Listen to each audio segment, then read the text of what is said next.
We got to do the adjustment rundown here. All right. Welcome to the Saturday morning live stream here at the Garden Like a Viking headquarters in Zone 5B 6A, Northern Indiana.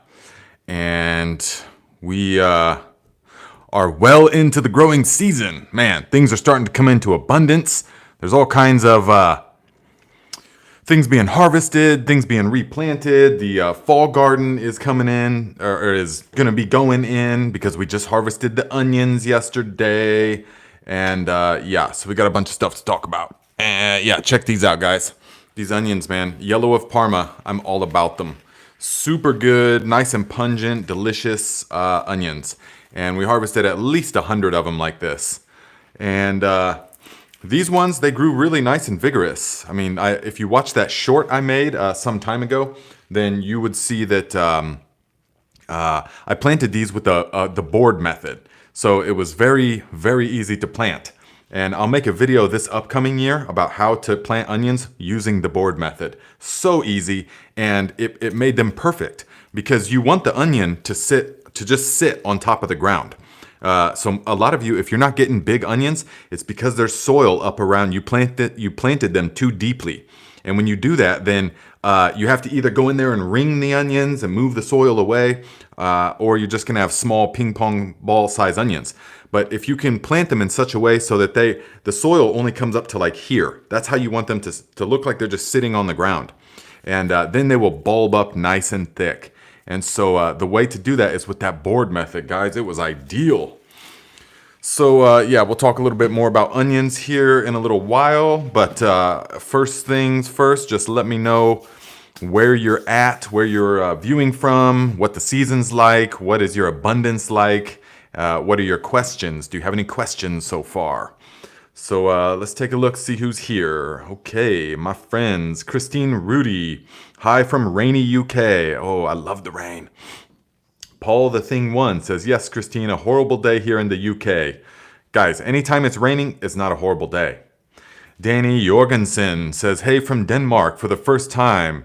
Yesterday have started to make the eggshell vinegar solution. All right, so then you have some water-soluble calcium acetate well on the way. Yes. William Montgomery says, hello from sunny Northern California, Zone 8A. Wonderful, yes. Of course, I'm sure we've talked about this, but I spent a lot of time in Northern California. He said, got this live on while working in my garden. I love this channel. All right, William. Well, thank you for being here, my friend. What part of Northern California are you in? Gary Taproot. Wow, is that really your last name? That is a fantastic last name. Hello from Maryland, where the Tahitian melon squash is exploding. Guys, how many of you took my advice and planted the Tahitian melon squash this year? Because in all the places that I have them planted, all the garden projects, they are all just exploding. I mean, they're Jurassic. They are such a powerful plant. It's fantastic. And so you got to really make sure that you have enough room for them and that you understand, you know, when you plant 4, 5, 6 seeds into the hill, you want to thin them to just the strongest plant, really. 2 plants at most, but that's all you will need. Unless you're like trying to be like a squash seller, you know, farmer, then you only need like 1 or 2 of these Tahitian melon squash, and it will bring you food all winter long, because the neck on the Tahitian melon squash, the squash are like this big, okay? And they can be like 10, 20, 30 pounds a piece, some of them this big around. And it's like a butternut squash, except with a massive, long, crooked neck. And that whole entire neck is just solid butternut squash. It is not, there's no seed, the seed cavity is the normal size of a butternut squash. And so it just boom, nice and long. And they are super delicious. And when you consume them over the wintertime, you can just cut part of the section off and use what you need. And the rest of the plant, or the rest of the squash, will sort of heal itself for about 2 weeks. So you can eat on it for multiple meals for about 2 weeks. It's fantastic, guys. So Let's see who else is here. Okay, Tuloco16, what's up, my friend? Says Ms. P, haha. First time I grew onions, I was piling up soil on top to protect them. Yeah, really. I'm sure I've done that in the past as well. Well, I know that I know I've planted them too deeply. And that's how I know that they only become like ping pong ball sized things. So that's why we must plant them correctly. And guys, with the board method, it's fantastic because I just laid down 2x6s in the onion bed. I laid them down with about just an 1.5 inch gap in between the 2x6s, like that, okay? And then I took a little stick and just barely ran it through a few times to loosen up the soil in between the boards, all right? And then I just set the tomatoes. The onions. I just set the onion slip down. Set down about 5-6 inches apart like that. And then went through and just put some compost.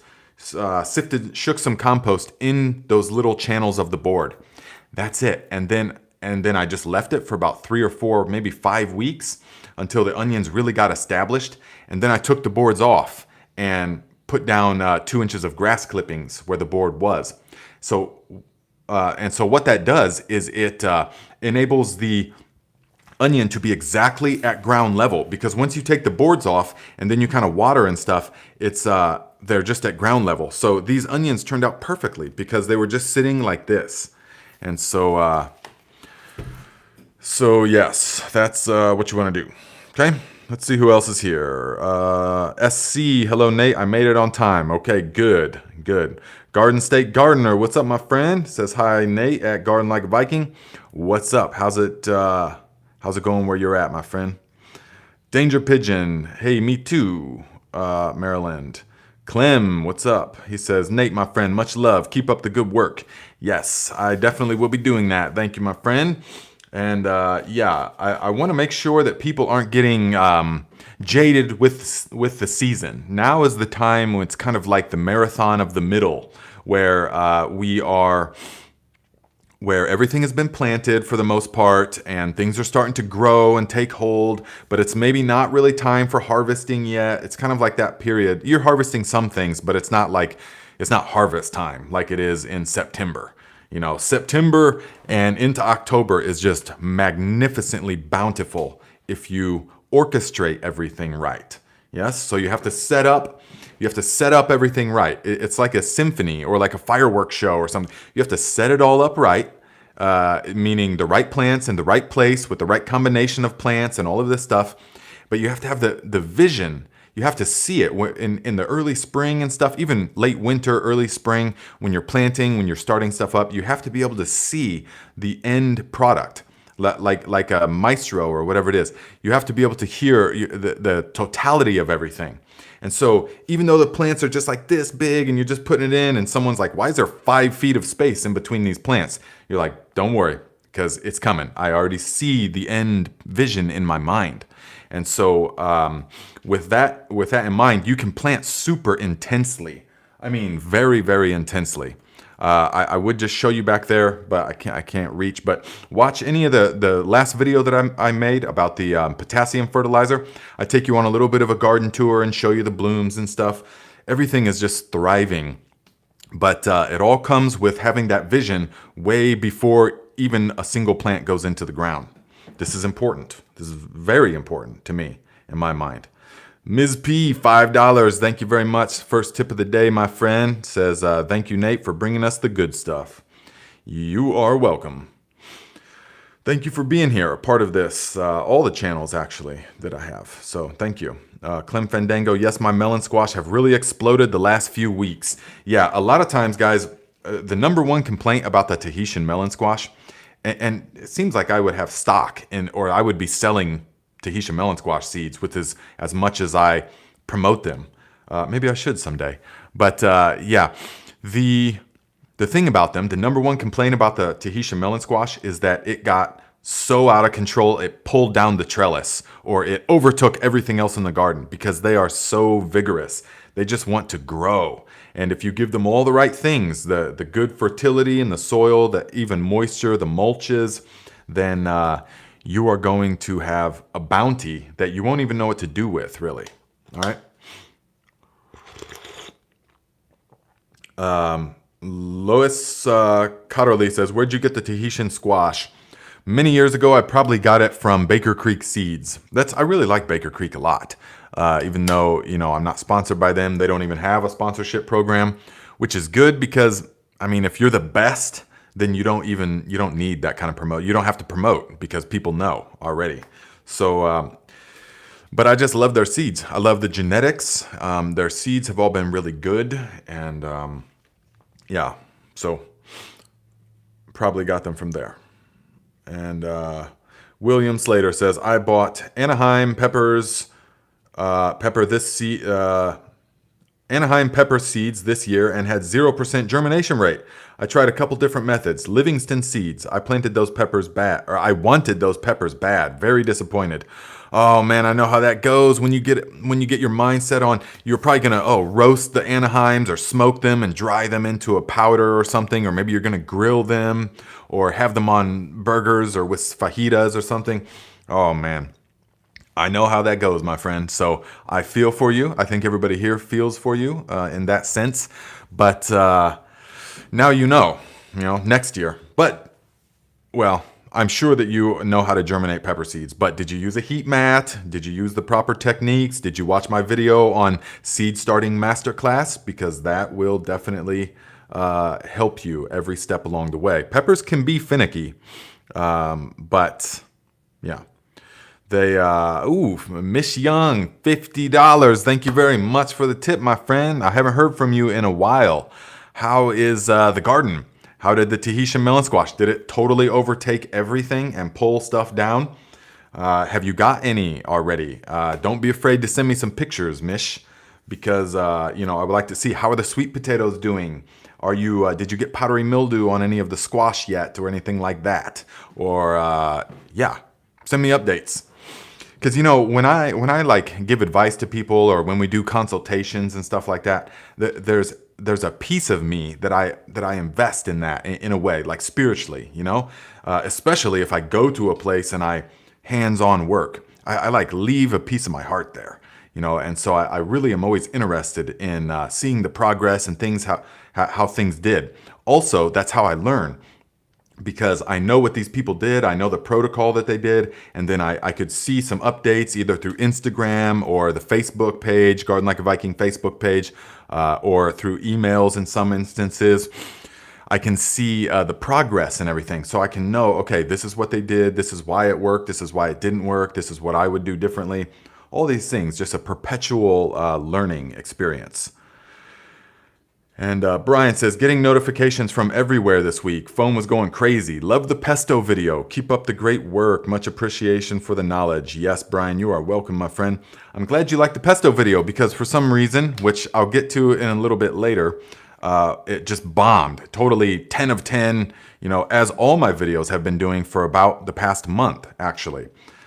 Which is very unfortunate. Maybe we'll get into that, why I do feel and believe that this is, but I don't know. I'm still debating whether or not I should even bring this topic up on this channel. So let's see. Ursula says, did you already do your ladybug release for your plants? Not yet. I want to make a video about it. But right now I've got about 3,000 ladybugs in the refrigerator because it's always good to release them into the garden. So I'm probably going to make a video about that, maybe a short, or maybe I will combine it with some other kind of video that I'll be doing, probably the harvesting video I'll be doing next week. And you can see how to do that because it's fantastic to having all of these. Mish says, the only fail was the purple bumblebees don't like the Texas heat. That is unbelievable to me. I mean, that is shocking because of all the tomato plants, the purple bumblebee is the one that always delivers. It always produces. I mean, it's unfazed. It's bred specifically by Artisan Seeds, which is a real nice breeding company. They are bred specifically to take extreme heat and coolness and moisture fluctuations without splitting. That's why I'm always promoting the purple bumblebee. So maybe something went wrong in some way. I'm not sure. Did they get attacked by a disease or what? So Muddy Paul says, bat houses. We need bats. Texas. Yes. Guys, build and establish bat houses. Everyone should be having bat houses, bird houses, bee houses, all of this kind of stuff. Super important. We need to think of that. We need to, especially, I was just talking with someone today, or maybe yesterday, about the pollinators. And guys, this is a major, major issue of our time. The collapse of the pollination, the pollinator activity, populations, the insects. I know I've said this before, but do you remember as a kid, I certainly do, when you would go driving in the country and you would come home and there would be thousands of different kinds of insects splattered all over the front of the car, splattered all over the place. Some of them big wings, some of them fat and green, some of them just all different kinds of bugs all over the car. And I mean, I remember it clearly, stuck in the radiator and stuff like that. But then now you go for a drive, there's 0 bugs on the front of my car. And you go driving in the country and maybe a few here and there occasionally, but it's nothing like it was 25 years ago. I mean, nothing, and people are, and this is well documented. I mean, this is well documented that the population of the insects is in free fall, just like this, shoo, free fall, just collapsing. And this is a huge issue. And why do we think everyone's like, I don't understand. I planted flowers. It's like, guys, it's so much bigger than that at this point in life. It is, unfortunately, it is way beyond the scope of you planting some flowers on your homestead, on your 20 acres or something. And then, oh yeah, that's going to heal everything. I mean, that's the step. Of course, everybody should be doing it. And if everyone does do it, then eventually it will make a difference. It will definitely make a difference in your immediate area though. Because when I even made a video because I want to show you guys, I walk around my place and it's buzzing with pollinator activity, and because there's flowers everywhere. But the reason it's buzzing so hard here is because there's no other flower. Everybody else, all my neighbors have just got like green wastelands where they're sprayed with chemicals. There's no flowers. There's like some evergreen shrubs for landscaping, but that's it. It's just a yard that's mowed. They dump chemicals on it. No clover, no dandelions, no nothing. Just none of it. Just get rid of all of it. We just want grass so that it looks like carpet, and guys, okay. I mean, but that you have to understand that idea has been implanted in your mind by the companies, the imaging, the advertisements, all of the magazines, all of this. This has been imprinted into your mind as the desirous state. That it's to be desirable to have no weeds, which are actually flowers and food for the pollinators. You got to have just a plain, thick, luscious, dark green lawn. That's like a sickness of the mind, guys. I'm sorry to tell you this, because what it's doing to the insect population is decimating it. It's ecocide is really what it's doing. And so you can drive here in northern Indiana for hours, and you can see basically corn and soybeans as far as the eye can see in every direction. And all of that is like a desert wasteland for the pollinators. There's no food. And so there's no native wildflower. There's no native flowers. Every little scrap of woods, you got to cut it down so that we can get one more row foot of yield for our industrial ag machine that needs more. It's like, man, this is just really unfortunate, because now what we are in is a practically irreversible compounding chain reaction event.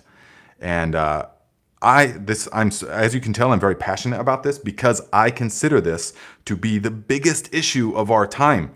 And it's going to come more to light in the next couple of decades when the food won't grow without the pollinators. None of the food that I have out there would grow without the pollinators. Some of the leafy greens would, but you wouldn't get seeds then from it. It's a huge issue, guys. So anyways, I'm gonna lay off that and see about what some of you guys are saying. Okay, I'll lay off. So let's see. GT grows at Alaska. Hello to you. I'm in Anchorage. Okay, you guys are in Alaska. Nice. Big Wes. It says, the honeybees under my front step didn't leave when I killed the weed vine. They love when installing morning glories. Oh man, they love morning glories.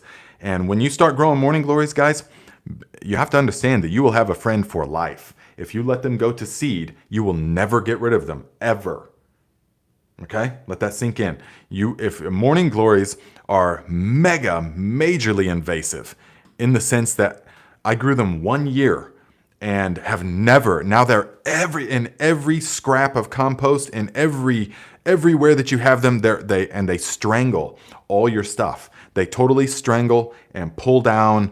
They'll pull down corn. They'll pull down just whatever it is. Tomatoes. They'll strangle and pull them all down. And so I recommend never planting morning glories, but to each their own, of course, and maybe you have a plan in place for that. But each plant will produce thousands of seeds, and each one of those seeds will remain dormant for years in the soil. And they're really the perfect design, because each one of those seeds will sprout at a different time in the season. It's amazing. And so to ensure that their survival. So don't think that they'll all sprout in the springtime, you'll pull them all, and then you won't have any more. No, they'll just keep sprouting all throughout the season. And some of them will go to flower because you'll miss some of them. And then you'll just have them everywhere. So there's my rant about that. Kip Tap, $10. Thank you very much, my friend.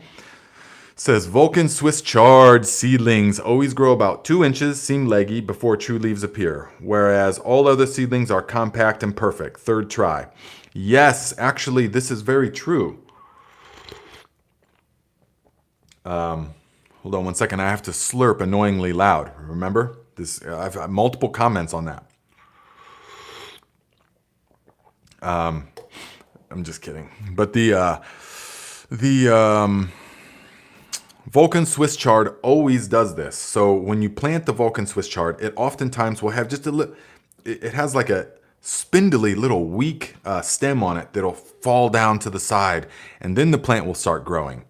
And okay, good. Yeah, everyone's like, slurp away, slurp like a Viking. Okay, you guys get it. So if you're bothered by such petty little nonsensical irritants as the sound of me drinking tea, then you need to reevaluate your life. You need to reevaluate what you're doing with your control of your mind and emotions. If you are that strong that you can leave a comment, on the video about that. So, Common Link, what's up, my friend? Says Nate, I have 2 long Hugo mounds. The flowers in there do amazing, but veggies are often stunted and unhappy. The mounds are 3 years old. Any thoughts? Yes. And Hugo mounds, depending on how they were made, are often nitrogen starved. They really are. And they are nitrogen starved. And for the first handful of years, until everything really breaks down, they can be difficult to grow in, unless you took all of this into consideration when you were making the mound and you added loads of fresh greens to it as well.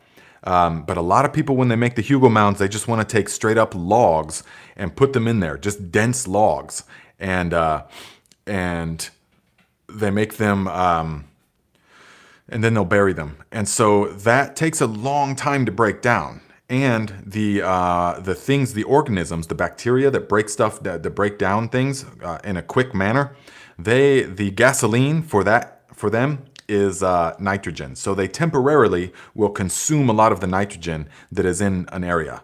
And it's only temporary, of course. It doesn't go anywhere, but it's being consumed. It's being used. So Hugo mounds can be a challenge the first handful of years if they were done in the way where you just use a bunch of like whole logs where there's like very little nitrogen. So it's best to do the logs and then cover it with like a foot of fresh cow manure. Put the logs down, cover it with a foot of fresh chicken, horse manure, all that kind of stuff. Get that in there as well. Some rotting hay is really good. Put that all in there. But at this point, though, logs and mountains of grass, yes. So at this point, though, what I would do is get the microorganisms happening. I would apply JMS, the microbial solution, or if you're doing aerated compost teas, definitely to add those to it, get the biology happening. And then you're going to be needing to add the high nitro stuff. So you can top dress. You can top dress with certain things, manures and stuff like that. You can also do the liquid chicken manure tea, that kind of thing. Give it to them every week, every 2 weeks, something like that. Because for sure, it's a unavailability of nutrients that is the issue. So let's see here. Danny says, I will go and eat with my family. Thank you for all your info. Yes, Danny, go and enjoy yourself, my friend. Cloud99, what's up? I see you. And Muddy Paw says, loved my lawn care guys. Lifesavers when my babies were little. Yes, yes, yes. Big West says, lawn haters grow up. Lawn haters? Yeah, no, it's perfectly acceptable to have a lawn, guys. Don't get me wrong with that. I mean, some people love a nice, luscious lawn, but they're under the delusion that it has to be done with chemicals, and it does not. That's the issue. That it has to be done a nice, luscious lawn. It's the image in the mind of having a lawn that looks just like carpet, when really it needs to have clovers and it needs to have dandelion, it needs to have flowers and things in there. It can still be thick and luscious, but it's so completely unnatural to just have a dark, thick carpet of grass, And then everyone's like, well, I don't understand. Where are the pollinators going? Well, we're slowly starving them for multiple generations. Hello, Cat Lady Nelly. Common Link Production says, you're amazing. Thank you, my friend. Let's see, Jody K. At what point would you throw away seeds? I have some seeds that are a few years old. I'm not sure on germination. So yeah, seeds, it's generally best to get as fresh as possible. It really is. I mean, they can last multiple years, except for things like onion seeds. Onion seeds have the thinnest skin. Remember this, guys. Onion seeds have the thinnest skin of all the seeds, and so they oxidize very quickly. Onion seeds that are even 2 years old, really, I've had not even germinate any of them. 3 years old and just not even germinate, none.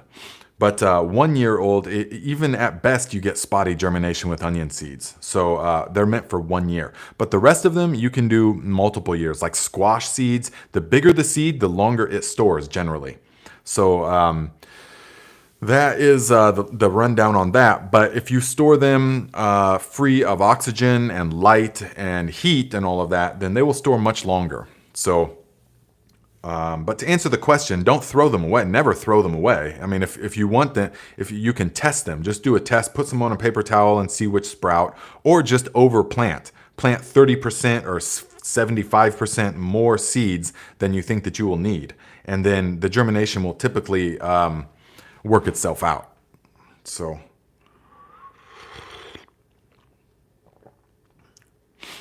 Rob Dandy says, have you ever tried magnetic seed exposure? It always helped me with germination rates.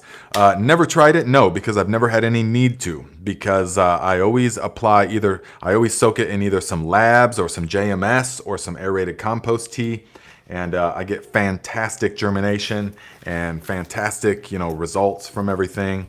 And guys, check this out. Just made the first batch of the Lacto fermented cucumber pickles just this morning, which if you follow the Instagram and you watch my story, then you would know that already. But these are going to be super delicious. I love them. I made a tutorial on this channel about it. So check it out. And now is the time. A couple of tips. You want to use pickling cucumbers though, guys. So if you have had mushy pickles and stuff before, then you probably didn't have the right kind of cucumber. These are Chicago pickling cucumbers. They also have Boston pickling cucumbers, and whichever ones are bred for pickling. That is because they have a thinner skin to them, so they can absorb the solution, and also they are of such a nature that they will remain crisp during the fermentation process. So yes, there's garlic and bay leaf and black pepper in here and the appropriate amount of sea salt. But these, at this temperature, will be ready in, about 5 to 7 days. Yeah. Scorpio, 1969, $20. Thank you very much, my friend. Says, love all you do. Keep it up. Thank you for the inspiration. I appreciate this. Definitely. And Esmas, yes, wow, nice fermented pickles. That's right, fermenting. That's right. Let's see here. And let's see, what are we doing? Okay, so could you briefly, you guys are like bickering about something, I think. Elusero says, could you briefly again talk about biochar? Is there a person or business with high integrity to buy it from? Okay. As far as where to buy it from, at this point, at this time, I'm not promoting or recommending anyone. I'm recommending that you can make it yourself. There is some companies that do make a really good product, but I'm not. We have not completely worked out. I'm not 100% sure yet. Enough where I can put my stamp on the product and the company and say yes, go with these guys. That time will be coming maybe this year, probably this in the next couple of weeks. But for now, I say you can just make it yourself. If you watch the short that I made, or even the video, I made like a full-length video about how to make biochar from charcoal. And don't worry about the people that are, complaining about, oh, that's not biochar, that's just charcoal that you've soaked in piss. These people that it's mostly the people watching the shorts. So I made a short about how to inoculate biochar, how to take a bag of lump charcoal, hardwood charcoal from the store, which is essentially biochar, okay, and turn it into activated biochar. And really great responses and intelligent comments in the full length video, but then in the short video that I made describing it, just hundreds, thousands of just stone cold experts on there, just talking about who's gonna tell this guy he just soaked charcoal and piss. That's not biochar. It needs to be through the process of pyrolysis. Yeah, I know all that, my friend. Okay, I know that. But what you don't understand is that clever marketing techniques and tactics in the industry are what make people think this. Because, as you all know, I grew for many years in Northern California, the central hub of this type of cultivation, cutting edge cultivation that utilizing, everything, whatever it took to get the maximum amount of yield is what people would do. And so there was so much knowledge, so much information there and stuff, and so many products. The people really making a killing were the people selling all of the products. There was a handful of grow shops there that were like warehouses with just thousands of different bottles and bags and stuff of all these nutrients. And it took me several years, better part of a decade, and thousands of dollars to understand that most of it, I would confidently say most of it is a scam. Yeah, that these jugs of stuff, man, we would have these jugs of the one that always comes to my mind is Bud Candy. It's a jug. There's a product called Bud Candy. All right, and it's got like a little kid licking a lollipop or something like that, or a thing of cotton candy. And it's to sweeten up your flowers towards the end of harvest and stuff. And so, okay, we would buy this stuff, but it is literally like $300 something for, I think, the 5-gallon jug. It might even be more than that now. All right. It was, so we would need like 10 jugs. So we'd spend like $1,500, $3,000, on just one application of this Bud Candy. All right. To all 5 greenhouses. And it was like, oh, yeah, well, it really works and stuff. But then as I came along in my understanding and experimenting and learning about all this stuff over the years, I came to understand that this Bud Candy stuff is like 1%.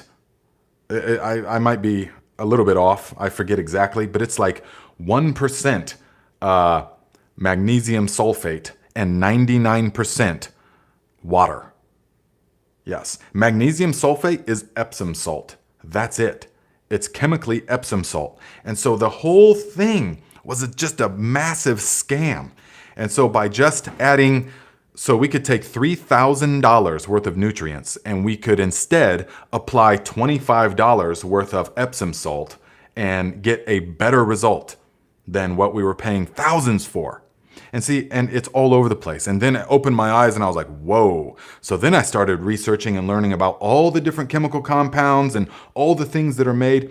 And most of the stuff is just a huge scam, wasting the money. It's clever marketing tactics because there's unimaginable profits to be made in this. When you can take what would amount to be, I don't know, $5 of Epsom salt and turn it into $350 of product, then now that's value. Now you're talking as far as money standpoint.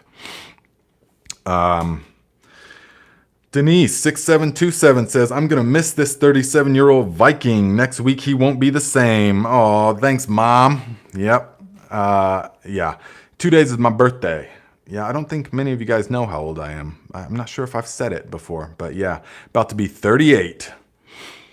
And let's see. Elusero, thank you, sir. You're amazing. I tell everyone about you. Thank you very much, my friend. I'm glad because we need as many people spreading the knowledge as possible. So that long-winded rant about the chemicals and the scam that most of them are in the fertilizer industry is coming full circle to talk about or to illustrate that the whole, that's not biochar. Biochar is made in a totally different way as charcoal. This guy's an idiot and stuff. All these guys are like, okay, so I just have to say, guys, don't revel in your ignorance because you don't understand.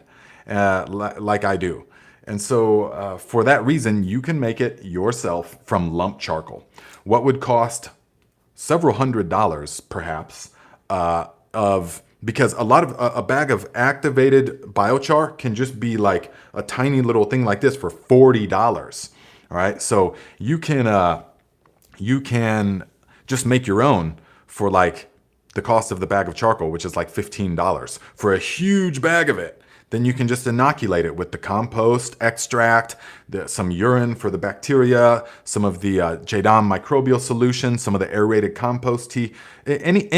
Any of the fertilizers you've seen on this channel, you can use to inoculate the biochar, okay? And get just as good results as the super mega expensive stuff.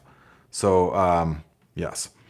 Oh, yes, I should say this though. Yeah, Scott Miller is right. Charcoal and lump coal are totally different. So I don't mean like the bag of briquettes. I don't mean like Kingsford charcoal. I mean the stuff of the hardwood lump charcoal, which is like actual chunks of wood. You pick it up and it's like, it has a ting ting. It sounds like it's made of like shards of crystals, you know, and like it's really, really light and air, not the briquettes. But if you watch the video, then you already know that. So watch the video. Let's see here. Let's see. Big West says, biochars are not created equal. Bone char, they're making it from bamboo and all kinds of things. Yeah, so, you know, you could get real specific with it if you wanted to. But I'm talking for the most people, for practical purposes about the biochar, the lump charcoal is totally adequate in my experience. And once I found this out many years ago, that's all I've been using. That's all I ever used. Let's see here. Yes, thank you, Grant. I need to swing up here and see. Let's see here. There was a tip somewhere. William Montgomery, $5. Thank you, my friend. It says, can I make a banana bloom fertilizer with leaf mold instead of labs? Would I include molasses? Appreciate you. Yes, my friend. So it would be different. Yes, it would take much longer. So if you guys watch the video that I just made, then you would see that we are utilizing bananas in the only way that you really can utilize bananas, all right? The huge fad of banana tea where you just soak the banana peels in water for a few days and get this murky liquid, that doesn't do anything, guys. I hate to be the one to tell you, but you can quote me on that, okay? Just the whole craze of banana tea, soaking banana peels in water doesn't do anything. You're not leaching potassium. It's not making plant available anything. So it all has to pass through the digestive system of the soil food web, as I explained in the last video I just made. And so what we want to do is to mimic that natural cycle and greatly speed it up in the bucket. And so we are going to make this stuff with the lactic acid bacteria because that will do it fast, real fast. And so the banana fertilizer, along with the molasses and the wood ashes and stuff, is we want it to happen in the same way as the fish hydrolysate, where it's enzymatically digested fast. So if you do it with the leaf mold, to answer your question, if you do it with the leaf mold, you're gonna grow all kinds of molds in there, which is fine, but it's gonna take a lot longer to break down and be plant available. All right, and it's gonna be a whole different route. So it's like the difference between the fish fertilizer and the fast fish fertilizer, which is the fish hydrolysate. So I would recommend really just sticking with the doing it exactly as in the video, because otherwise it's going to take a lot longer and it won't be quite the same. And in that case, if you made it with the leaf mold, which you can definitely, if you have like a banana farm or something, you should make it with the leaf mold. But you will. I wouldn't use that stuff made with the leaf mold. I wouldn't use it on my houseplants, because on that video I showed you guys a picture of the houseplants and stuff, and the one made from the video with the labs I use on the houseplants about once or twice a year. So yeah, lactic acid bacteria solution, guys, is really the bomb. I mean, it is. Yeah, Hans Ketchup says drop the lacto bomb. It really is. It's like a soil fixer. It just does so much.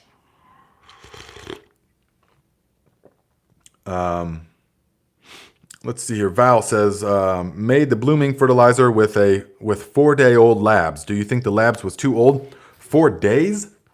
Or you mean 4 months or 4 weeks? 4 days? No, it's in the prime of its life. No worries there. It's gonna be nice and strong. And Jeremy says, it's like in brewing. You won't create alcohol without using yeast. Yeah. It's there will be a little bit of alcohol smell because there are naturally occurring yeasts and stuff in the air and all of that. But this is why we use the lactic acid bacteria, because it will lower the pH of the solution so quickly that other things can't grow. That's why we lacto ferment our cucumbers. Lacto meaning lactic acid bacteria. That's why we lacto ferment our garlic scapes. See, this is like a month old already, and the lactic acid goes in there and eats up the stuff and colonizes the solution to the point where other spoilage bacteria can't grow. That's why it's good to use a starter, which is labs, because that will ensure that the lactic acid are the first ones to take hold, because they eat very fast and robustly. And so Mom Computer, good to see you here, my friend, says Kenny Green, wait for the ground cherry husk to turn light colored and dry. The cherries will be yellow then. There's a fine line between ready and they fall off. Yes, definitely. If you guys are growing ground cherries, I implore you to wait the maximum amount of time, because when I've been growing them in the past, the ones I was eating them like about now, some of them might be ready or ripe, but they were like, kind of had like a savory taste, very, very different. But then later season, once the plant is really established and they just fall off naturally onto the ground, then that is when you want to harvest them, because they are going to be fully complex. The flavor is going to be so delicious. The flavor is going to be so much more developed and sweet. So that is what I recommend for that. William says, slap Nate some likes above, guys. His wisdom needs our appreciation. Yes, my friend. Hit the like button, of course, guys. I just always figure that you've already done that, of course, because you want to support everything. Hogue says, Nate, what do you think about putting activated charcoal in the compost instead? Yes, you can do that. Absolutely. You can that's a good way to activate it and inoculate it as well. It takes much longer, but yeah, it's not going to break down. It's already like in its pretty much final form. And so, yes, you will be totally fine adding it to the compost, and it will really help that way.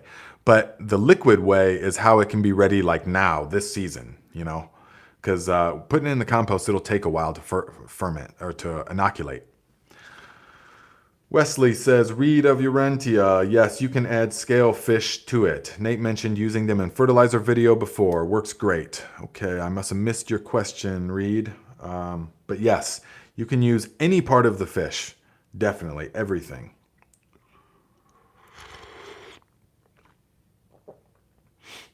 VA Green says, waiting for the rice wash to ferment now. I can't wait to try it. Okay.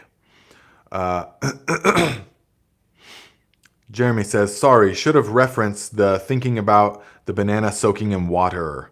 Yes, so many people do think of the bananas in water. Just soaking them in water is not going to work. So Reed says, Nate, can I add shrimp to my hydrolysate fish fertilizer? You could, yeah. It will just take longer to digest. Yeah, you definitely can. It'll take longer to digest, but but you can definitely add it, so not a problem. Let's see here. Maggie says, should I put expired yogurt in my compost? Definitely, not a problem. Shelly says, hello from Ottawa, Canada. All right. And Sue Miller says, hi, better late than never. Kalamazoo, Michigan. Hubbard squash leaves are turning yellow. Is that the end of growing, or does it need vitamins? It's too early for the Hubbard. It's too early for the squash seeds. If your squash are turning yellow, you got issues. Probably, if you sent me a picture of it, probably vine borers. You probably got hit by the vine borers. And in which case, it's sort of a terminal diagnosis for the plant. Once they're inside and the leaves start yellowing and you see their activity on the outside of the vine, you can try some Jadam sulfur and stuff like that, but it's tough to get to them inside the vine. So, but if that's not the case, then yes, they're going to need. Squash are very hungry, so give them some of the good liquid fertilizers. Give them some of the strong stuff, the chicken manure tea if you made it, or the grass JLF. The urine, you could do that immediately if you haven't made any of the other ones. Add some of the some of the urine. Add some of the wood ash. They definitely at this time make the banana fertilizer that I showed. Yes, and some of the wood ash fertilizer. They're going to want all that kind of stuff. Yep. Let's see. DLR says, oh, hell no. Vine borers are not death knell. Just use BT. Your plant will survive and possibly still produce fruit. Okay.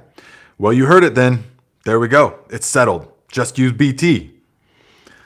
So Donald Hughes has so much to learn. So little time from South Bend. All right, Donald. Yes, there is so much to learn, but you will just continue practicing, continue adding all of the things that you're learning, putting them into practice, and you'll be an expert in no time. Okay. So let's see. Christine says, $10. Thank you very much for the tip, my friend. Says, is it too late to plant corn in zone 7B? Well, so long as you understand the limitations of your season. So for one, you cannot plant dry corn or field corn. It's too late for that. But you definitely can still plant some sweet corn, but you got to get on it, okay? So you would have to plant a very fast maturing variety of sweet corn, something like Fisher's Earliest, okay? It's like 60, 65 days, but they even make some hybrid corn, not GMO, but hybrids. They make some hybrids that are even faster. So if you really want to ensure that you have a run, find you the fastest possible. Fisher's Earliest is like the fastest of the heirloom type. So that will be in 65 days. So if you're in 7B, I think you still got plenty of time. Even here, I think you would still have plenty of time. We still got 80 days, give or take, until the first frost.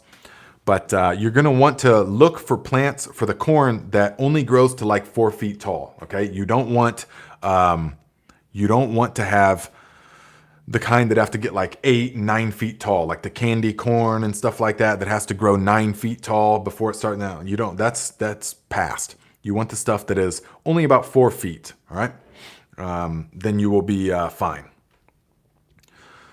So let's see here. Ms. P says you have to inject the BT into the vine. Yes, Yes, if you want to use the BT, then you have to inject it into the vine. This much I know for sure. Without adding anything to the cheese, the finished product is extremely bland but goes very well with honey. Yes, you have to add salt. You definitely need to salt it. Yes. When you convert it into a real cheese, you have to add way. It's surprising how much salt goes into cheese, to be honest. Let's see here. Kenny Green says, for ginger, do I have to harvest it or can I stay a large pot used as ornamental? You don't have to harvest it. No, ginger is really easy. You can bring it in. If you have a pot, you can bring it in. Or if you live in the tropics, then you can just let it keep growing. Not a problem. Rob Dandy says, what veggie are you looking most forward to growing for the fall garden? Well, it would have to be well, it's a combination of so many things because things get better in the fall garden. I mean, the sweeter. So the sweet peas in the fall are going to be sweeter than they are in the spring planting because in the spring planting, they ripen as everything is getting hot, but which makes the starches not really want to convert to sugars. But in the fall time, when things ripen as it's getting cooler, the plant senses the coolness and temperature, and it will convert some of those starches into sugars, so that because sugar water freezes at a lower temperature than just regular water, and so the plant will protect its tissues by converting the starches into sugars. This is why the fall harvest of collard greens and definitely cabbages so much sweeter. Is wonderful. So really, it's just everything. I mean, I just love fall time, because it's harvest for everything. It's harvest for the squash and the sweet potatoes, which are going to do really great this year. It's harvest for so many good things. I would say daikon radish, so I can make the kimchi. Also the carrots and the beets, all that stuff, man. So it's not just any one thing. But guys, I'm eating stuff all the time. I mean, we got these onions that we just harvested, and these are doing really good this year. These onions did great. The yellow of Parma, I love them, but they were growing really vigorous. See how and each leaf on the onion plant corresponds to a layer, and so you want to have as much vegetative growth on the plant as possible before it switches to bulbing. So I'll give you the rundown again. The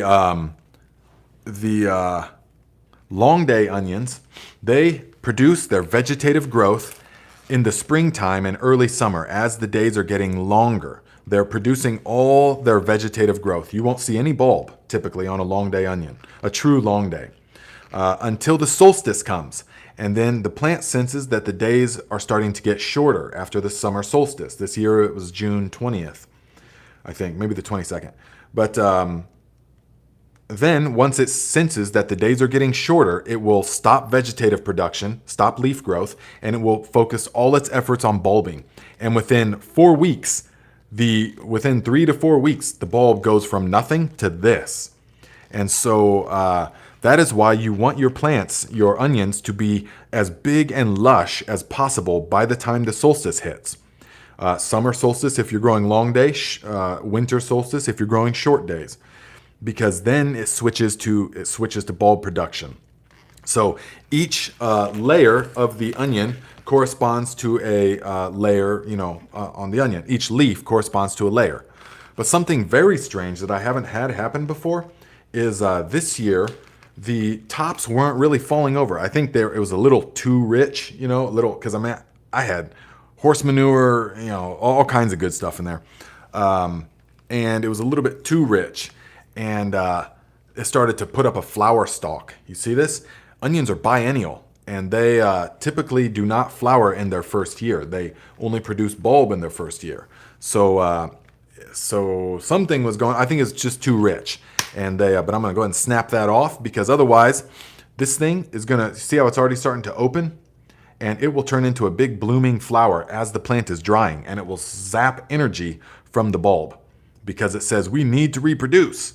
That is what the plant wants to do. And so now we're going to hang this upside down. All of them, got about 100, 150 of them. And we're going to let all of the life force energy get pulled from the leaves up into the bulb. That's why we don't cut any of these before we dry, because the plant says, oh no, we're red alert. And so we need to focus all of our energy on survival for next year. And so it will take all the life force energy that is in here and it will shuttle it to the bulb and give it the best possibility to store for next year, meaning it will make it as hard as possible, and it will primarily shuttle the sulfuric compounds, that because the onion plant absorbs a lot of sulfur. And so it will take the sulfur that is stored in the curing process. All right, this is why we don't cut them, because it will take the sulfur that is stored in the leaves and shuttle it into the bulb. And that helps to preserve it and to keep it free from pests. So that would give the onion the best in nature. That would give it the best possibility for next year, because then it will grow again next year. But those sulfuric compounds, the ones that help them store for a long time, are what make the onion pungent. And so the more pungent the onion, the longer it's going to store. These yellow of Parma are very pungent. And as opposed to like a Spanish sweet or a Texas Grande, whatever it is, or a Vidalia onion, those are like, the sweeter the onion, the less sulfuric compounds. And so the less amount of time it's going to store. So eat your sweet onions first and leave the sulfuric onions to store and be eating them in January, February, March, like that. Okay, so there's the crash course in onions. And let us see here. So let's see, what are you guys talking about?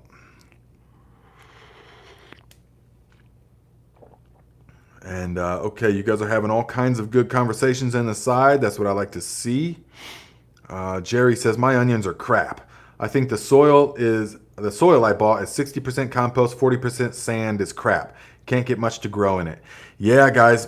So unfortunately, most of the soil that you buy from a place is going to be garbage, because they are in the business of making a profit. Their secondary thing is making quality soil. Maybe even their third thing is making quality soil. But their first, beyond any doubt, is making a profit, of course. And so if you buy it from like a big place or something. And so they are going to do whatever it takes to make to make as much money as possible. And so they are going to take whatever is the cheapest, most abundant resource to them, and they're going to convert it into the compost and turn it into the soil. So if that means going out to some of these old farm fields and scraping off a top layer of something, or if that means utilizing just mountains of wood chips and then adding an enzyme in it to speed up the process of decomposition, which they often do, then they'll do that, of course, because it makes more money for them. If there's a huge sand deposits where you're at, they're going to mix it in with the compost, the wood chip stuff with the enzymes in it. And they're going to say, here's fresh compost. Oh, it's great. Yeah, it's great. But then you're going to get it home, as I have done many times, and you're going to say, this is actually not great. In fact, there's like no life in it, and there's very little nutrients in it. It's just kind of a growing medium. So most of the stuff that you buy is garbage, because they're not making it with the love. They're not like, when you make it yourself, you have to make this stuff, and you're like envisioning the future. You're helping to grow the future. You're putting these compounds into your compost, knowing that it's going to nourish your body and your soul, your mind. It's going to make you feel alive and clear in the mind by eating all of the homegrown produce that's packed full of vitamins and minerals. This thing that is grown in just killer soil, thriving soil bursting with life and tons of nutrients, there's no way that something from the store is going to contain this amount of nutrients in it and life force. There's just no way, because it was grown in a way that is all about a profit. And me, I don't care about the profit. I care only about the nutrient density and the life force energy within the stuff. And so when I make the compost, it's with love. And what that means with love, it means energetically, yes, but it means also attention to details. I'm adding all the good stuff. I'm growing certain things, sunflowers and certain other plants to add to make the compost rich. And so we are doing all these little things that is going to make it so much higher quality. We're inoculating it with the JDOM microbial solution, and we're sourcing the finest ingredients for our compost and stuff. We're making it in small batches that is just really good. And so that's why there's no comparison. Let's see. So Scott Miller says, question, can you discuss when solutions are too old, gone bad, or lost any benefits? Solutions are too old. Okay, so the only ones that really get too old, I'm thinking of the ones I've showed you guys so far, because there's a bunch more we can make. I mean, this was my life for years, was just making these solutions, learning more about how it all works. But yeah, of the ones we've made so far, the only ones that have to be used at a certain time frame are going to be primarily the JDOM microbial solution has to be used at its peak.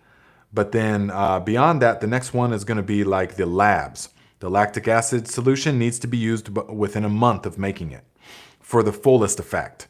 A lot of people will talk about, oh yeah, you can super saturate it with sugar and all that stuff. And kind of that works, but I've done that before and it's not as powerful. It's not as powerful because and I know this because it will not start another ferment as readily as fresh stuff does. So, but besides that, there really isn't any that go bad. A lot of people, I get a lot of comments about, Nate, I'm seeing a white mold on top of my stuff. I'm seeing a gnarly this or that on top of my stuff. What's the problem? And the answer is that there is no problem. Is that it's actually, you're going to see soldier fly larvae, you're going to see maggots, you're going to see all kinds of stuff. And pretty much that's all part of the decomposition process. What we're doing basically is we're taking what would take several months or years in the natural system, and we're greatly speeding it up in the liquid form because they can proliferate so much better in the liquid. So I can't really think of any other ones that we've done so far that would go bad. All right.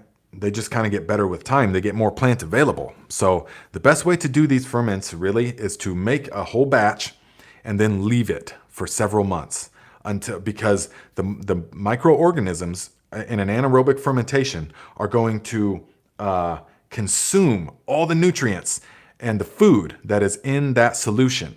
But then once all the food is gone, they're going to die, of course. And so they proliferate to a point in an exponential way.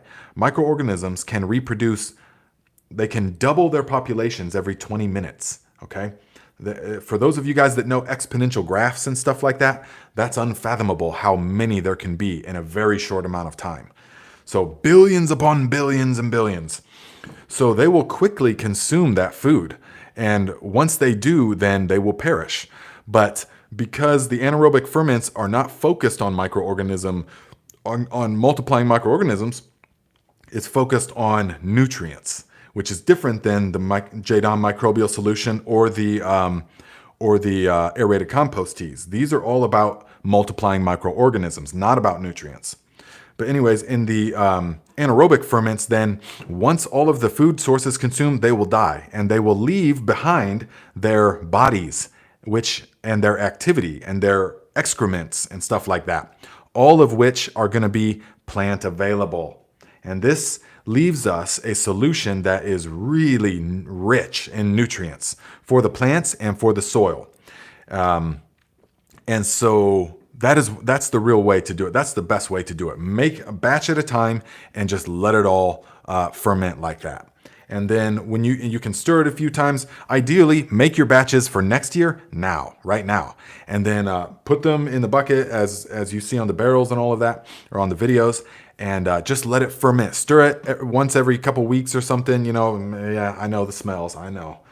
Stir it like that. And then by next year, beginning of the year or something, most of it will be totally dissolved. And then that's really good to add to the soil. Yes. Muddy Paws says, JDOM rice smelled like baby barf left in a hot car in Texas. Okay, I don't have direct experience with that smell, but yeah, it's gone too long. It's gone too long then. So you should restart. It might still work though, but you want to use it right at that point when it goes from smelling like rice to smelling a little bit like feta cheese. A little bit. You know, that's right at that point, but before it gets rancid. Big West says, my fish hydrolysate has a nice smell, Nate. You were right. Yes, my friend. That's what I know. It's beyond belief. But when your fish hydrolysate is totally finished, it will smell like a, what? Like a tomato sauce. To me, it's like tomato sauce, soy sauce, maybe definitely fish sauce. It reminds me of living in Thailand. It reminds me of walking through Vietnam and Cambodia, you know, those markets and stuff like that. It reminds me of that kind of smell. And so, yeah, but that's how you know that it's like done. Because up until then, it will smell like putrid smell of death. Make no mistake, okay? People will think you're hiding bodies or something like that. So you have to be aware of that. Kevin Davis, $20. Thank you very much, my friend. Says, we appreciate your wisdom sharing, brother. Yes, thank you. I appreciate you being here and your contribution.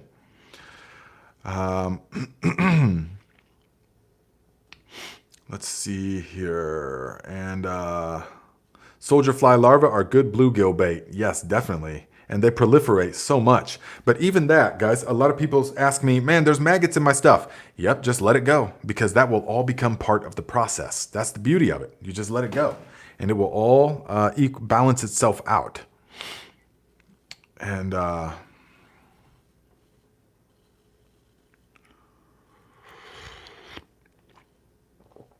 okay, let's see here.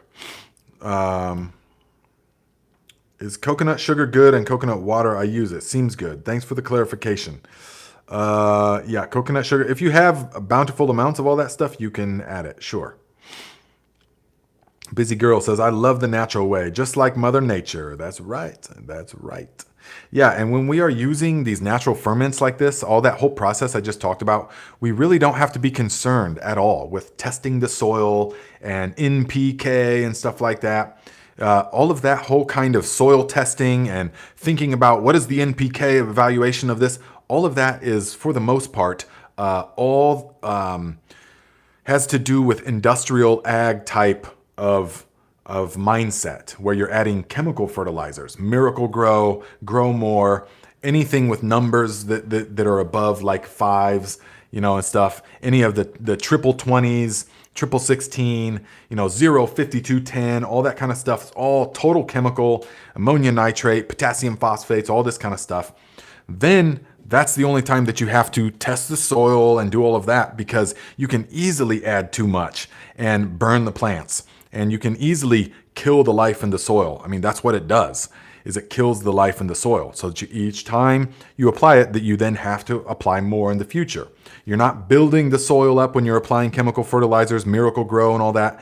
You're not ensuring that your soil becomes more fertile. You're actually doing the opposite. You're making sure that your soil becomes more depleted and more dependent and addicted to the chemicals. It's not just some hippie woo, oh, we want to use just the natural stuff. No, once you start, it's like doing heroin or something, or opium, okay? It feels real great. Yeah, I can relax real easy now, but just give it some time. And before long, you won't be able to function without it. You won't even be able to think without it. And so, and that's exactly what the soil will do. It will not be able to function without the opium of the Miracle Grow and the chemical fertilizers. And so when we understand this, just like we're not going to just start up, hey, you know what? Let's just start an opium addiction. Let's just all do it together. You know, okay, we're going to start our opium addiction today. You know, and no, you wouldn't do that in your right mind, because you would say, why would I want to become a slave to these chemicals? And so in the same exact way, can convert to the soil, because you wouldn't say, hey, let's enslave our soil so that for the rest of our life we have to use this Miracle Grow because we're poisoning the soil food web and we're totally decimating the ecology and the biology in the soil. Let's do that, because for right now, this season, it will help us. We can produce big, showy tomatoes and stuff this season if we use this Miracle Grow. Okay, but what about in the future? Okay, just like the opium thing. Yeah, let's use it to relax right now, today. But what about the future? You know, when you're dependent on it. And so you have to think more like this. And so the long term, and so with this understanding, we only use natural fertilizers, of course, because then it's like, it's instead of using the opium or the heroin to relax or whatever. And this is a big analogy, guys, because I love analogies. But instead of using that stuff, it's more like using herbs, you know, just like herbal tea, using chamomile and stuff, things like that assist the natural processes that already happen in the body. Okay, sipping chamomile and echinacea and all of that. It's not like doing something to you. It's just assisting the body in what it can naturally do anyways. And so that's sustainable. You can drink as much chamomile tea as you want, and you're not going to become dependent on the chamomile, you know, to feel good and stuff and to function. And in the same way, if we're using the natural fertilizers, guys, then it's going to be just like that, because we're assisting the soil in doing what it can do naturally. And we're assisting the soil. So each time we're adding the natural fertilizers, the land becomes more fertile in the long run, more sustainably fertile, because it can sustain itself, because we're not short-circuiting the system of things. We are assisting the natural system of things. And so that's why if for 2 or 5 years, if for the next 5 years you're using these natural fertilizers from this channel, and then for some reason you stop and never use another one, the soil's not going to go ugh, and just be totally dead and depleted like all the farmland and all the Miracle-Gro gardens are. No, it's going to be perfectly fine. In fact, you probably won't even need to use any fertilizer. Like me, this year, guys, I have not used a single fertilizer. I know. I've only used the aerated compost teas because I'm making videos and I got some experimentation and I want to show you guys stuff. But I haven't had to use any of it because for the past 3-4 years here, I used copious amounts of the JDOM, of the natural fertilizers. And now the soil's to the point where, I mean, it can just a little bit of manures in the fall or a little bit of the Viking granular nutrients, which are all 100% natural, just amendments. Then I didn't add any fertilizers to this stuff, which that's the power of it. So that's why we stick with the natural system, because then when you don't have the chemicals or when you don't have the fertilizers, your soil can still function perfectly fine. It's not become a slave to it. So I hope that makes sense. I hope that you guys understood this. Let's see. Jeremy says, I'd rather grow poppies than have an opium addiction. Oh yeah. Oh God. Oh man, you have no, yeah. You don't need that in your life, my friend. So Eddie Zapita says, wow, amazing earth wisdom. I thank the Father, creator of all things, for he has made nature perfect to produce and heal itself. Thanks, Nate, for your assistance connecting us to this truth. Well said, my friend. I like that. Definitely. The system heals itself. It's self-sustaining. We are on a we're like on a spaceship in a way. This is our life support system. The natural cycle of things is the life support system that regenerates itself, which is mind-blowing. Even the best technology in the world cannot create a fully self-sustaining, recycling system. Yet nature has already done that for millions of years. And so we just have to humble ourselves before that kind of awe-inspiring intelligence, or whatever you want to call it. So and we have to stop messing it up. We have to stop destroying the life support system that is sustaining us. We have to see that. I won't get off on that again. And okay, so let us see here. Rob Dandy says, what's crazy though is after going completely organic, the produce tastes better than anything I ever grew with Miracle-Gro. Absolutely. Absolutely. You nailed it right there. I mean, that's the primary, that's really the most noticeable, and immediately is that the produce tastes so much better. And this has everything to do with the microorganisms, because the plant's going to have everything that it needs. It's going to be full of vitamins and minerals and all of the plant necessary compounds, the phytonutrients, the real tiny little things that are not in P and K, and just the life force, because it's made with life. And so it's going to taste so much better. How many times have you guys gone to the supermarket and got a tomato and just been like, wow, this is just like a placeholder for a tomato. This is like a fake an unreality kind of tomato, to where we slice into it and it tastes of unreality. I don't know how to say it otherwise. It's like crunchy sour water or something. That how is this big, beautiful, red, heavy, expensive tomato? How does it taste of literally nothing? And so this is how, is because it's grown in soil or growing media, hydroponics or something like that, that is totally devoid of the soil food web. And it doesn't have those small minerals.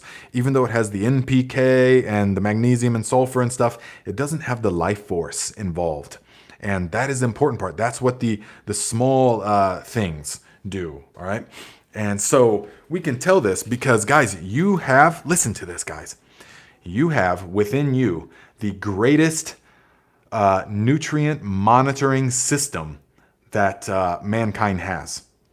You do. It's already natural within you, and it is our taste. You have within you the greatest system for monitoring nutrient density and availability in your taste.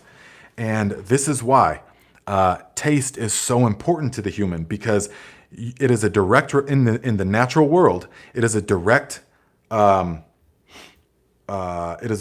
correlation to the nutrient density in the produce.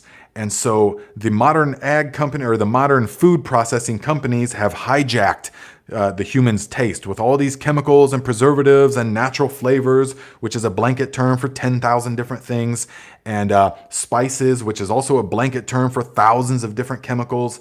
All of that stuff, even natural flavors, it's all chemical garbage stuff made to short circuit the natural nutrient monitoring system of the taste, so that we crave things with this way too intense of taste and these chemical citric acid tastes and all this garbage. But once you free yourself of this, and it's a process to free yourself initially, but once you do, and you do the master cleanse or something similar, you detoxify the body, and then you stop eating anything with preservatives in it, anything with flavor enhancers, and you make all of your own food from scratch, then you will see that the flavor is in direct correlation with the life force and the nutrient density. The stuff that you grow yourself, this tomato is going to have this onion will have 10 times the onion flavor as something grown hydroponically or in some other kind of nutrient, commercial industrial ag, because it's got so much more nutrients in it. And so only then, once you've detoxified your body and reset your taste buds, then you can trust the taste, and that it's not just like a craving. Oh, I crave this chocolate bar. I crave this cheeseburger from McDonald's, or I crave this and that. That's not what I'm talking about. Totally different here. Okay, the natural taste of things, once you've gone through the detoxification process and implemented only natural eating in your life, then you taste something like this. Oh man, you can taste the life in this.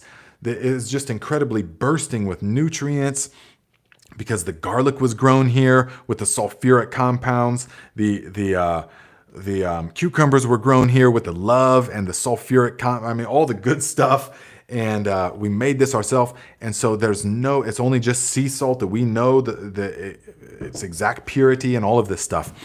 All of that comes into the flavor. And then we will eat that, and the body goes, wow, yes, we want more of that. And so you will then be guided and directed towards the right foods that are right for your body. Yes, not all foods are right for everyone's body. We have to also understand this. And I have traveled all over the world, as many of you know, and I came across cultures, some of them in the Khumbu region of Nepal, that existed only on yak meat, pretty much exclusively on yak meat, yak cheese, and just meat. And they were super aboundingly healthy. But I've also been to cultures and seen people that have never tasted an animal product their whole life, purely vegetarian, and they were aboundingly healthy. But you know what, even though the two foods were totally polar opposite, 100% plant-based and almost 100% meat-based, the thing that they both had in common was that they were in their natural state. These were villages that I have been to, and the people were growing and raising this food in such a way that it was in as close to its natural state as possible. They had no chemicals from the outside. That is what it had in common. And so the human body can eat being an omnivore, like we can eat so many different things, but the thing that we never designed to deal with and we never have become adapted to deal with is the man-made chemicals and preservatives that target the sense receptors in our brain that make us crave certain foods and fake us out into tasting.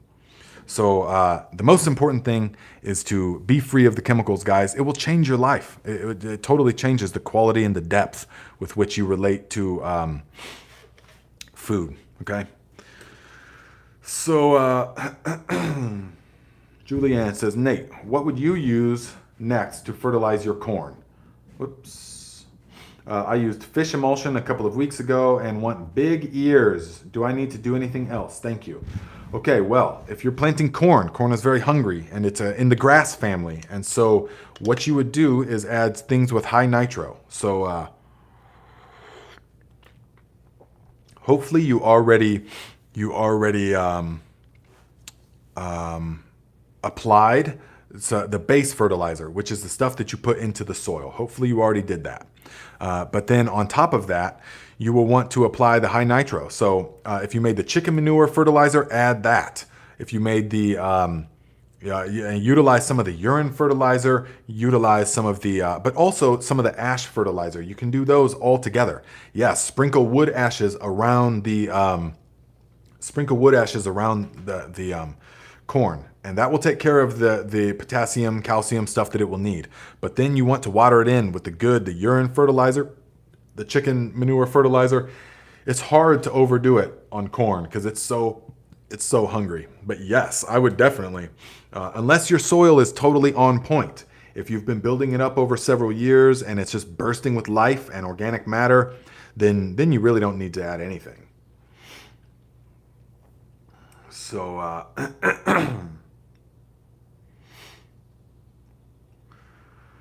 So let's see, Jerry says, Nate, do you think there's any risk of growing strawberries in metal roof gutters? Will the metal leach anything into the berries? You know, I don't have enough experience or knowledge in that field to be able to tell you with confidence. Whoa. I don't have enough experience in that because I haven't tested, I don't know about that. I haven't tested it to the point where I can confidently say, yes, it does leach, or no, it doesn't leach. Personally, I wouldn't be that concerned about it. I wouldn't, I would just grow it. If that's what you have available in the metal gutters, I would just grow it because there's no way to tell. And for the most part, guys, plants only take up what they need. They don't actually, just contrary to popular belief, they don't just absorb whatever is around them. That's why to remediate soil, we have to choose specific plants that will absorb almost anything, like the sunflowers. They can do that. They can absorb toxins in the soil and put it into their plant tissue. But many of the other plants, most of the others, don't do that. They won't. They only absorb what they need. So I wouldn't be all that concerned. I wouldn't leave the berries directly in contact with the metal, I guess. I mean, just, wise practices. I would put straw down if you could, strawberries.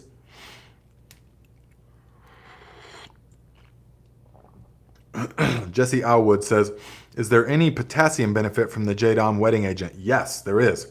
Very quickly, within several days, just a few days, and this has been documented by JDOM farm people, within just a few days, the microorganisms will break down the JWA, the wetting agent, into a potassium fertilizer. So yes, there's definitely potassium benefit from utilizing the wetting agent.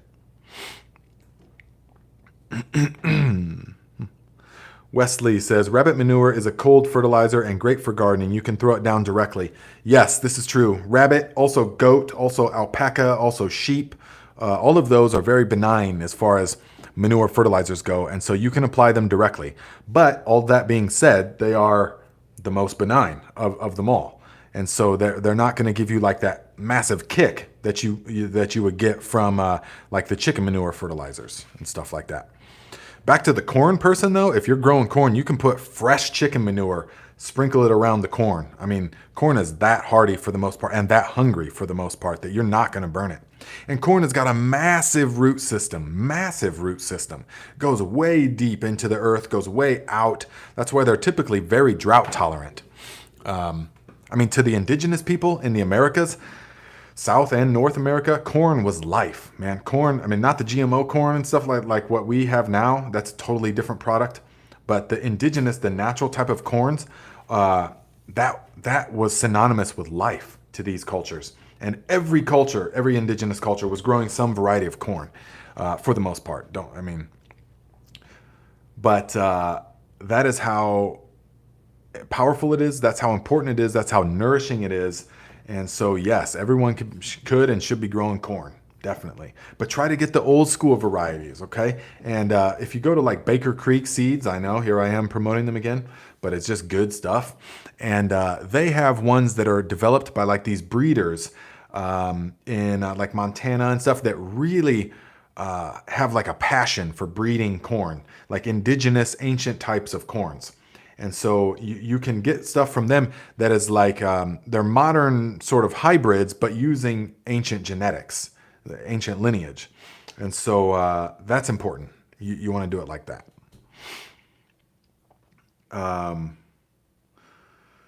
Let's see. Canadian Cowboy says, Sue, this is the best channel to learn anything gardening. Yes. Thank you, my friend. Let us spread that word.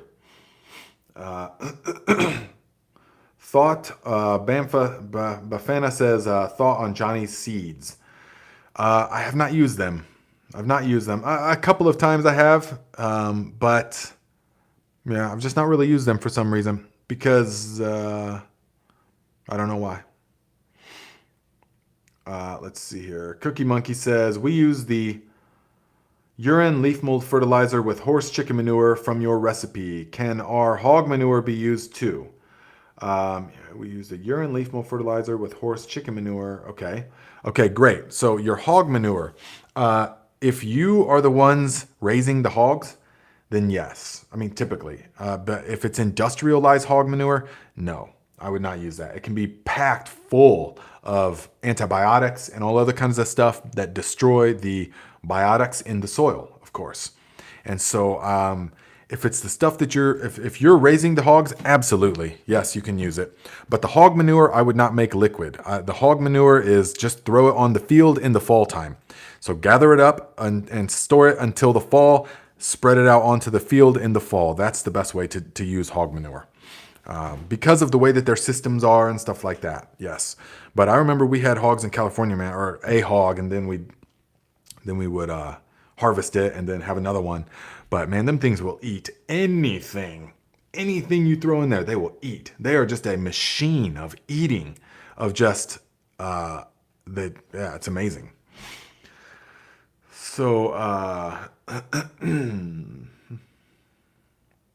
Sharon says, I have a Tabasco pepper plant that the bugs are tearing up. Really? I'm surprised. So yeah, I got a Tabasco pepper plant because I made that good fermented Tabasco sauce. And we got to do it again, definitely. So the bugs are tearing up the pepper plant. You mean the leaves, right? Because they're definitely not tearing up the peppers, are they? But I would add... try the sulfur if you've made, what do you have available? Do you have the J-Dom sulfur? Do you have the J-Dom wetting agent? Do you have the Jerusalem artichoke? Herbal solution, I would try a combination of those. It depends what bug it is though. So if it's flea beetles or something, you might just have to deal with it. If it's like some kind of moth or some kind of larva that is eating it, then you might have to deal with it or you might have to handle it. So it depends on many things. Big West says, question, where can I get good Tabasco seeds? I don't know exactly. I always get just a live plant from a local nursery in the springtime. So I don't know where to get the seeds.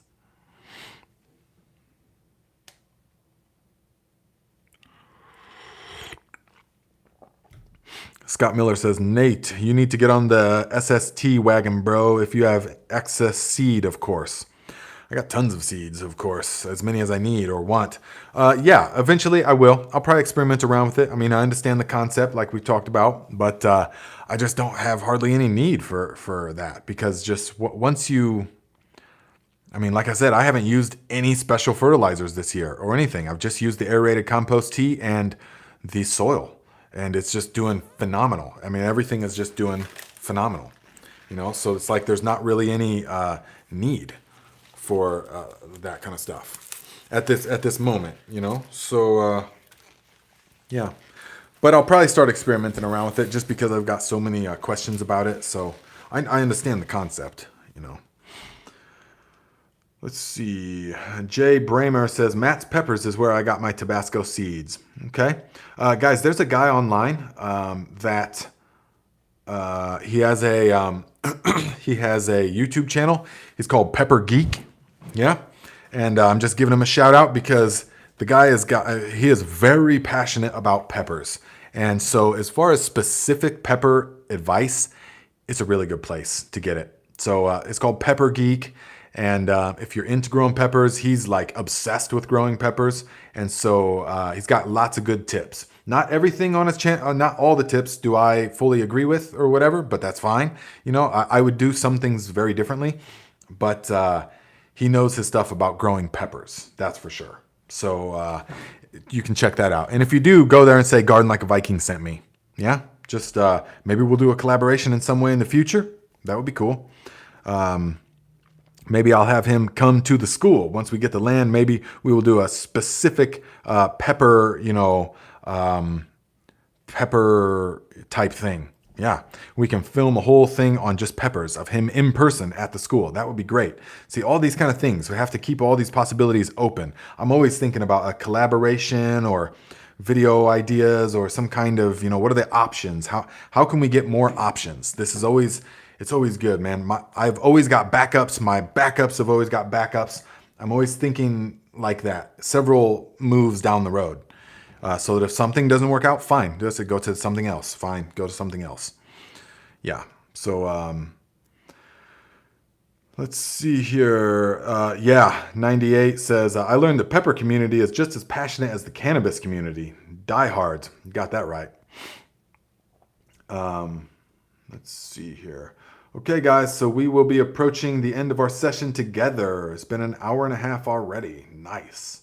So make sure you guys check out the Garden Like a Viking Instagram. I think I'm just going to run with the Garden Like a Viking Facebook that I already have established. We'll see. So I'm going to start doing a lot more stuff on there because I like the platform as far as so many people can see it. And this is really important. So I'll be doing certain like brief little lives, on Facebook Live and Instagram Live. I'll be doing stuff on those that I don't want to make YouTube videos about. So I'll be doing stuff like on, live from the garden or some kind of harvest. Who knows? Little things. So check me out there. And let's see here. Drew says, peppers are what got me into gardening, similar to cannabis and tomatoes in a way with the passion behind it. Oh, definitely, yeah. And you get the direct experience of the pepper, and then man, like I smoke the peppers, for a long time on the oak wood, and then dehydrate them, and they're so delicious. I just added one from last season, a smoked poblano pepper that I dehydrated. I added the whole thing to a pot of collard greens last night. It was so delicious. Oh man. So, guys, if I missed any of the tips, I'm sorry about that. It's kind of fast paced, just boom, boom, boom, boom, boom, fast one after the other. Well, here we go, Mick, $20. Thank you very much, my friend. I appreciate your contribution. And guys, share the channel anywhere that you can, because I don't know if it's a fall off in gardening or the interest in gardening or what it is, but the channel analytics have gone down, and I have a very strong suspicion I understand what this is, but I decided I don't think I want to even talk about it on this channel right now, because we'll just play by the rules. And but for some reason, the analytics have just gone off a cliff down.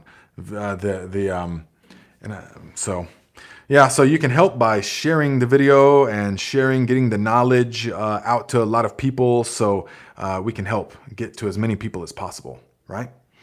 Kevin Davis, $20. Thank you very much, my friend. Again. And he says, how do we make Jadon for next year if we have to pour it out for overwintering? You don't actually have to pour it completely out. Now, it depends where you live. If you live in an area where it's going to freeze solid, like here, northern Indiana, then I take it and I take out about half, maybe 2/3, depending on the type of barrel that you have. But I have a video on it. So if you just drain out half the liquid, give or take, then it will be fine. So the fertilizer itself will be absolutely fine. The microbes will be fine, all of that, because they're adapted to your area. And that's why you use the local indigenous leaf mold for the local biology. But the only thing that might be affected is the barrel. So if you have a barrel or a bucket that might burst with the expansion of the ice, because remember, ice or water is going to expand by about 10% when it freezes. And this pressure, this force of the expansion is virtually unstoppable. It's hydraulic, I forget the term for it, but the pressure of expanding water as it's turning to ice is like unstoppable. It will crack concrete, it will bust steel, it will bust your barrel like it's nothing. So you have to have something in place for that. So you have to either have a barrel that can flex, or have something that, that doesn't have a change in the neck of the bottle so that it can just kind of raise and lower a little bit. But that's the only problem, is the barrel would burst. But the solution itself will be totally fine, okay? Let's see here. Big West says, thanks, Nate. Summer is not prime YouTube time. Politics is sucking up all the airspace. Keep on keeping on. You're doing exactly perfect. Thank you very much, my friend. I appreciate that. And Busy Girl says, just keep posting. People will find you. Your videos are awesome. Thank you very much, Busy Girl. I appreciate that. And that's exactly what I'm going to do anyways, because that's who I am. That's how I am. So it's not like, oh man, now I'm just going to stop posting. It's like, no, I've just noticed. But it was after this certain survey that I took on this certain YouTube survey that I took, that all of a sudden, immediately after that, just shoo, now all of it, now every video I've put out for the past 3 weeks is performing worse than the previous video. And it's just really weird. But anyways, this is the P.O. Box, guys. If you want to send something to me, which I would love, listen, if you've got fresh garlic, or if you've got like a type of garlic that you are growing or that has been in your family for some time, like a special type of garlic that works really good, send it to me, please, because I would love growing it. You can send it to the P.O. Box right here. Do you see this? You can send it. It is titled it Garden Like a Viking, P.O. Box 9101, Fort Wayne, Indiana, 46899. And I will get whatever you send me. So whatever it is, you can send it to me. And maybe I will be able to grow it. Maybe I'll be able to do whatever with it, So yeah, all kinds of options, guys. So thank you guys for being here. And we will see you next Saturday at 12 noon Eastern time. Also on Mondays on my other channel, Nate Murray. We do a live Q&A at 10:30 a.m. Eastern time. And that we talk about more like a holistic health, spirituality mixed in with a mental state of mind, a warrior state of mind, just a thriving state of mind. I think I'm going to start a new channel titled Thrive Like a Viking, where we'll talk about mindset and the human psychology and things like this, and cold training, hot training, sauna therapy, all the things, breath work, all the things that I'm into that are all about thriving. So what do you guys think? Thrive Like a Viking? I think that's a great name. And it keeps in line with the brand that I'm building, which is Like a Viking, right? So, okay, my friends, we will see you next time.